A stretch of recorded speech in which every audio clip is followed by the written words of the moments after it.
ચૈત્ર મહિનાની નવરાત્રિમાં દરરોજ સાંજે અને સવારે સાંભળો દેવી કવચ.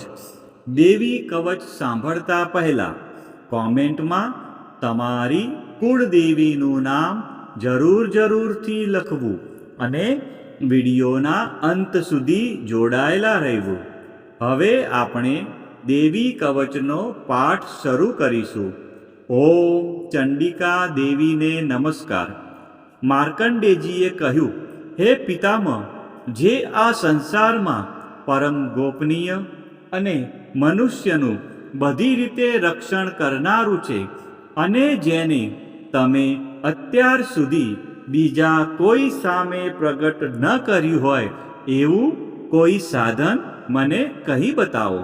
બ્રહ્માજી બોલ્યા, હે બ્રાહ્મણ, એવું સાધન તો એકમાત્ર દેવીનું કવચ જ છે, જે ગોપનીય કરતાં પણ પરમ ગોપનીય, પવિત્ર તથા બધા પ્રાણીઓ ઉપર ઉપકાર કરનારું છે.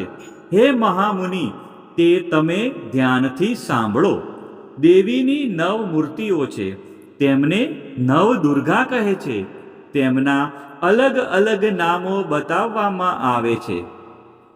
પહેલું નામ શૈલપુત્રી છે, બીજું નામ બ્રહ્મચારિણી છે, ત્રીજું ચંદ્રઘંટાના નામે પ્રસિદ્ધ છે, ચોથી મૂર્તિને કુષ્માંડા કહે છે, પાંચમી દુર્ગાનું નામ સ્કંદ માતા છે, છઠ્ઠી દુર્ગાનું નામ કાત્યાયની છે, સાતમું સ્વરૂપ કાલરાત્રિ, આઠમું સ્વરૂપ મહાગૌરી અને નવમી દુર્ગા એટલે સિદ્ધિદાત્રી.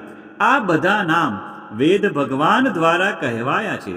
જ્યારે કોઈ મનુષ્ય અગ્નિથી સળગી રહ્યો હોય, યુદ્ધભૂમિમાં શત્રુઓથી ઘેરાઈ ગયો હોય, કોઈ સંકટમાં ફસાઈ ગયો હોય તથા કોઈ ભયથી ડરી ગયો હોય અને જો મા દુર્ગાનું શરણ લીધું હોય તેનું ક્યારે કોઈ અમંગળ થતું નથી. યુદ્ધના સમયે મુશ્કેલી હોવા છતાં પણ તેને કોઈ વિપત્તિ ઉદ્ભવતી નથી. તેને શોક, દુઃખ અને ભય પ્રાપ્ત થતા નથી. જેમણે દેવીનું ભક્તિપૂર્વક સ્મરણ કર્યું છે તેમનો અભ્યુદય નક્કી છે. હે દેવી, જેઓ તમારું ચિંતન કરે છે તેમનું તમે ચોક્કસ કલ્યાણ કરો છો, તેમનું તમે ચોક્કસ રક્ષણ કરો છો. ચામુંડા દેવી પ્રેત ઉપર આરૂઢ થયેલા હોય છે અને વારાહી દેવી પાડા પર સવારી કરે છે. ઐન્દ્રી દેવીનું વાહન ઐરાવત હાથી છે અને વૈષ્ણવી દેવી ગરુડ પર આવે છે અને માહેશ્વરી દેવી આખલા પર આરૂઢ થયેલા છે. કૌમારી દેવીનું વાહન મોર છે. વિષ્ણુપ્રિય લક્ષ્મી દેવી કમળ પર વિરાજમાન છે અને તેમના હાથમાં લાલ કમળ છે. આખલા પર આરૂઢ થયેલ દેવી ઈશ્વરીએ શ્વેત વસ્ત્ર ધારણ કરી રાખ્યા છે. બ્રાહ્મી દેવી હંસ પર બેઠેલા છે અને બધા જ આભૂષણો ધારણ કર્યા છે. આ બધી દેવીઓ માતાઓ યોગ શક્તિઓથી સંપન્ન છે, જેઓ અનેકવિધ આભૂષણો પહેરવાથી શોભે છે. તેમણે અનેક રત્નો ધારણ કર્યા છે અને ક્રોધથી ભરેલી છે અને ભક્તોનું રક્ષણ કરવા રથમાં બેઠેલી છે. અને આ દેવીઓના હાથમાં શંખ, ચક્ર, ગદા, શક્તિ, હળ, મૂસળ, ખેટક, તોમર, કુહાડી, દોરડું, કુંત, ત્રિશૂળ અને ઉત્તમ પ્રકારના ધનુષ્ય ધારણ કરેલા છે. દૈત્યોના શરીરનો નાશ કરવો અને ભક્તોને અભયદાન આપવું, દેવતાઓનું હિત કરવું એ તેમના શસ્ત્ર ધારણનો ઉદ્દેશ છે. મહારૌદ્ર રૂપ, અત્યંત ઘોર પરાક્રમી, મહાબલી અને મહા ઉત્સાહયુક્ત હે દેવી, તમે મહાન ભયનો નાશ કરનારા છો. તમને મારા નમસ્કાર છે. તમારી સામે જોવું પણ મુશ્કેલ છે. શત્રુઓનો ભય વધારનારા હે જગદંબિકા દેવી, મારું રક્ષણ કરો. પૂર્વ દિશામાં ઐન્દ્રી શક્તિ મારું રક્ષણ કરે. અગ્નિ ખૂણામાં અગ્નિશક્તિ, દક્ષિણ દિશામાં વારાહી અને નૈઋત્ય ખૂણામાં ખગધારિણી મારું રક્ષણ કરે. પશ્ચિમ દિશામાં વારુણી અને વાયવ્ય ખૂણામાં હરણ પર સવારી કરનારા દેવી મારું રક્ષણ કરે. ઉત્તર દિશામાં કુમારી દેવી અને ઈશાન ખૂણામાં શૂલધારિણી દેવી મારું રક્ષણ કરે. હે બ્રહ્માણી દેવી, તમે ઉપરની બાજુએ મારું રક્ષણ કરો. હે વૈષ્ણવી દેવી, તમે નીચેની બાજુએ મારું રક્ષણ કરો. આ જ પ્રમાણે શબ જેનું વાહન છે તે ચામુંડા દેવી દસે દિશાઓમાં મારું રક્ષણ કરો. જયા દેવી આગળની બાજુએ રક્ષણ કરે અને વિજયા દેવી પાછળની બાજુએ રક્ષણ કરે. ડાબા ભાગે અજિતા દેવી રક્ષણ કરે, જમણા ભાગે અપરાજિતા દેવી મારું રક્ષણ કરે.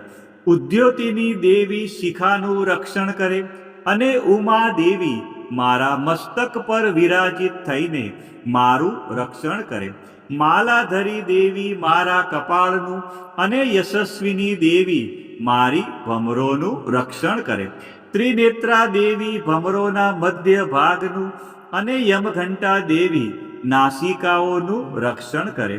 શંખીની દેવી બંને આંખોના મધ્ય ભાગનું રક્ષણ કરે અને દ્વારવાસીની દેવી કાનોનું રક્ષણ કરે.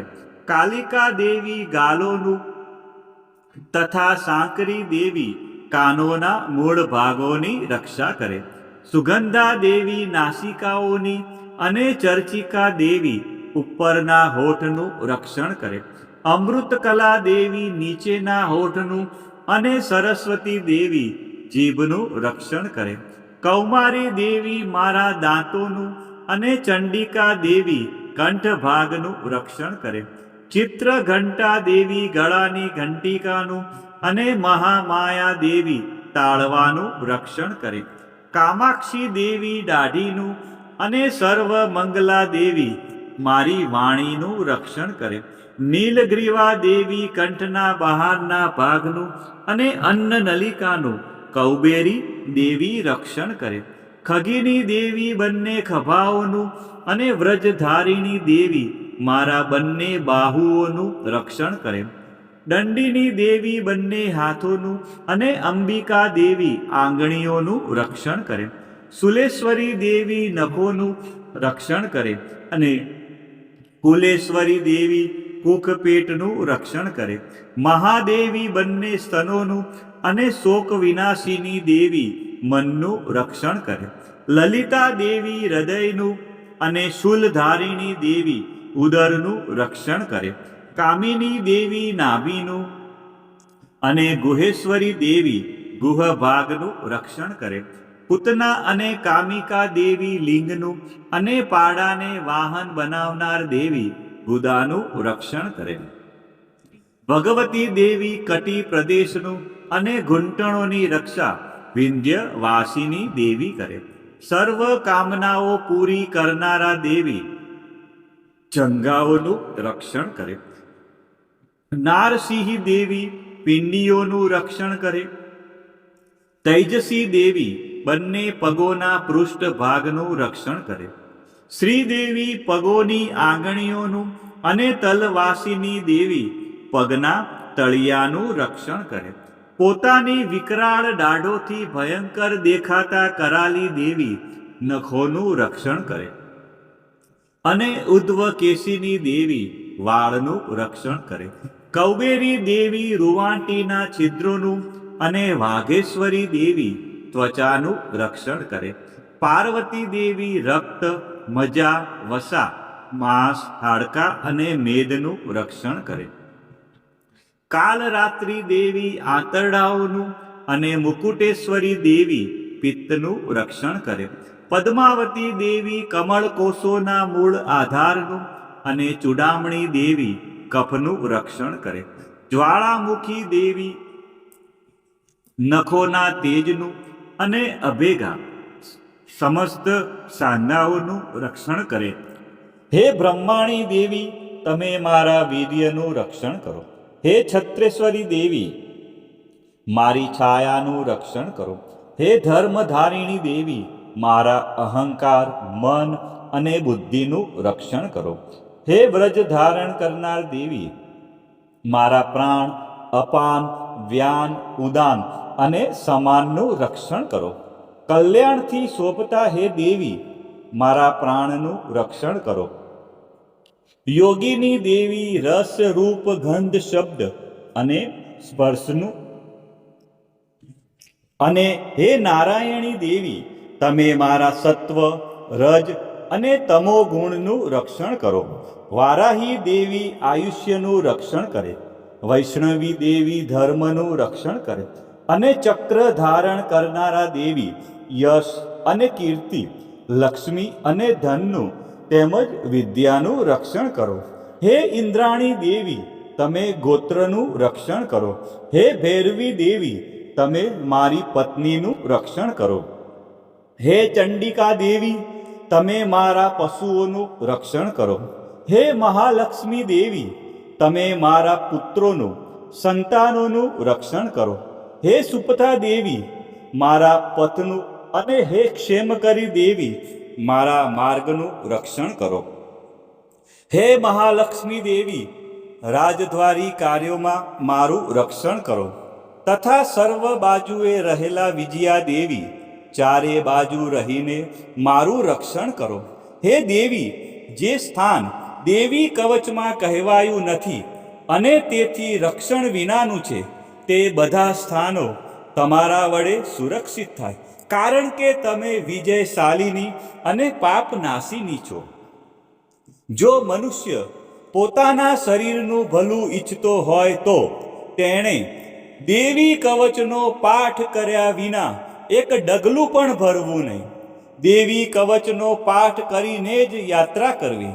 દેવી કવચના પાઠથી બધી બાજુથી સુરક્ષિત થયેલો મનુષ્ય જ્યાં જ્યાં જાય છે ત્યાં ત્યાં તેને ધન લાભ થાય છે તથા સઘળી કામનાઓ પર વિજય પ્રાપ્ત થાય છે. તે જે અભિષ્ટ વસ્તુનું ચિંતન કરે છે તેને તે અચૂકપણે પ્રાપ્ત કરી લે છે. તે મનુષ્ય આ પૃથ્વી ઉપર અતુલ ઐશ્વર્યને પામે છે. દેવી કવચથી રક્ષાયેલો મનુષ્ય નિર્ભય થઈ જાય છે. યુદ્ધમાં તેમનો પરાજય થતો નથી તથા તે ત્રણેય લોકમાં પૂજનીય બને છે. આ દેવી કવચ દેવતાઓને પણ દુર્લભ છે. જે આ કવચનો દરરોજ 3 વખત પાઠ કરે તો તેને દૈવી કલા પ્રાપ્ત થાય છે તથા તે ત્રણેય લોકમાં પરાજિત થતો નથી.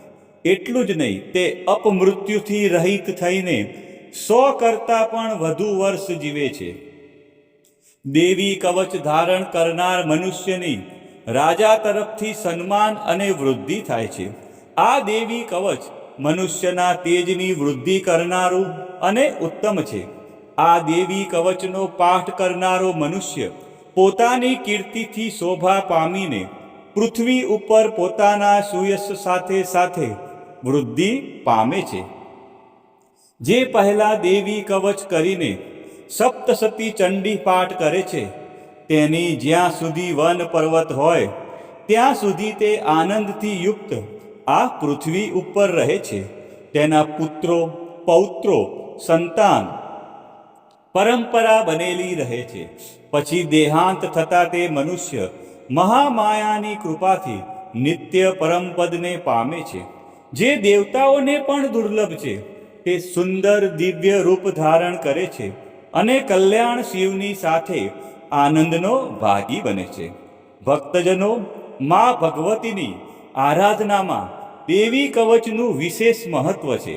દેવી કવચ એટલે રક્ષણ કરનારું કવચ. આ પાઠ દ્વારા મા દુર્ગાના વિવિધ સ્વરૂપો આપણા શરીરના દરેક અંગ અને જીવનના દરેક ડગલાનું રક્ષણ કરે છે. ઋષિ માર્કંડેજી દ્વારા વર્ણવેલ આ દેવી કવચનો જો નિત્ય ચૈત્ર માસની નવરાત્રિમાં પાઠ કરવામાં આવે તો મનુષ્ય નિર્ભય બને છે અને તેના જીવનમાં સુખ શાંતિનો ઉદય થાય છે. આજના આ વિડીયોમાં આપણે સંપૂર્ણ દેવી કવચનો પાઠ સાંભળ્યો. વિડીયોના અંત સુધી જોડાયેલા રહ્યા અને મા અંબાના આ પરમ કલ્યાણકારી સ્ત્રોતનો લાભ લીધો. બોલો શ્રી અંબે માત કી જય, ચામુંડા માત કી જય, ખોડિયાર માત કી જય, ઉમિયા માત કી જય, મહાકાળી માત કી જય, બહુચર માત કી જય, વારાહી માત કી જય, 64 જોગણી માત કી જય, વાઘેશ્વરી માત કી જય, બ્રહ્માણી માત કી જય, અર્બુદા માત કી જય. આ જ પ્રમાણે રોજ સવારે, બપોરે અને સાંજે સંધ્યા સમયે અને ખાસ અત્યારે ચૈત્ર મહિનાની નવરાત્રિમાં પાઠ અવશ્ય કરવો અથવા સાંભળવો.